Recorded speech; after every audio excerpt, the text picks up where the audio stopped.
What was supposed to be an ordinary cold night in New York suddenly transformed into a historic moment in music history, a moment that was never meant to be seen by the world.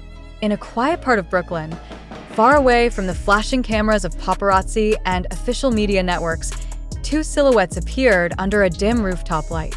When those shadows stepped forward, revealing their faces, time seemed to freeze for the few shocked witnesses who happened to be there.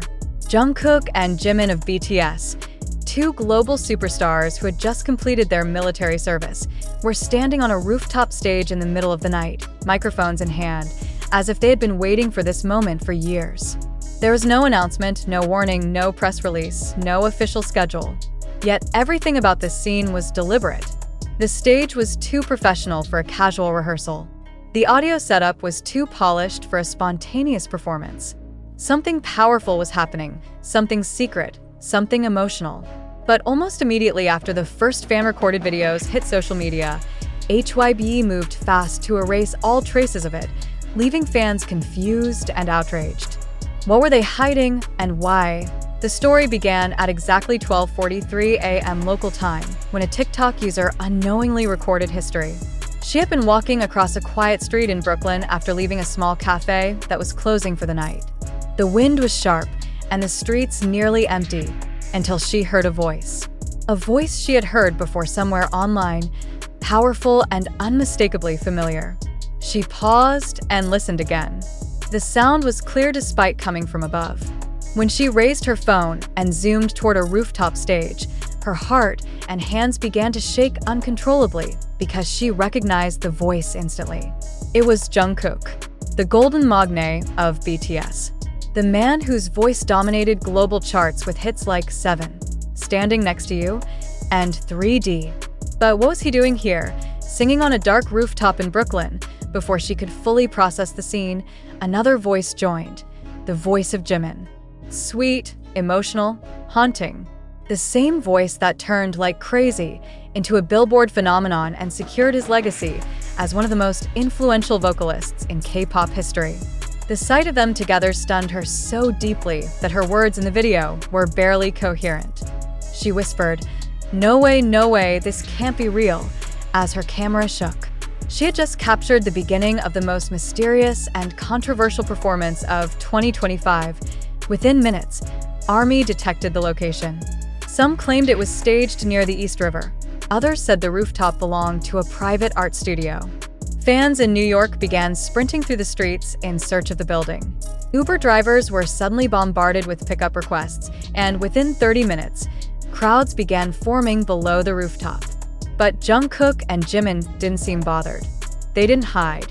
They didn't stop singing. In fact, they looked completely free, like two men who had been waiting too long for this moment. But this reunion, their first public performance together in years, was never meant to be public. HYBE reacted instantly. Copyright blocks spread across social media like wildfire. TikTok accounts that posted videos vanished within minutes. X, formerly Twitter, users who tried uploading clips found their posts forcefully removed. Korean fan forums reported that moderators were asked to delete all mentions of the rooftop performance. Some fans even claimed that HYBE staff were present at the site and tried to block people from recording toward the end of the session. What kind of company tries to erase a moment like this? Why would they suppress something that clearly mattered deeply to both artists and fans? Instead of feeling like a promotional strategy, this cover-up felt personal, angry, desperate. The performance itself lasted 27 minutes. It began with Jungkook standing alone in front of a mic, dressed in a long black coat and simple jeans, hair slightly messy from the wind. He wasn't styled by professionals, yet he looked breathtakingly raw, real. He didn't greet anyone. He didn't introduce himself.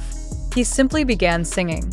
The first song was a stripped-down acoustic version of Standing Next to You, but it sounded different this time, slower, heavier, almost painful. Without drums or synthesizers, the lyrics cut deeper, echoing across the New York night like a confession. When he reached the final chorus, he didn't use his full power. He whispered it, and for a moment, even New York held its breath. Then Jimin stepped forward. The crowd screamed at the sight of him. Jungkook smiled for just a split second and stepped back as if handing the stage over to his hyung. Jimin took the microphone with quiet intensity. He didn't speak either. He didn't need to. The moment he began singing like crazy, the rooftop transformed into an emotional battlefield.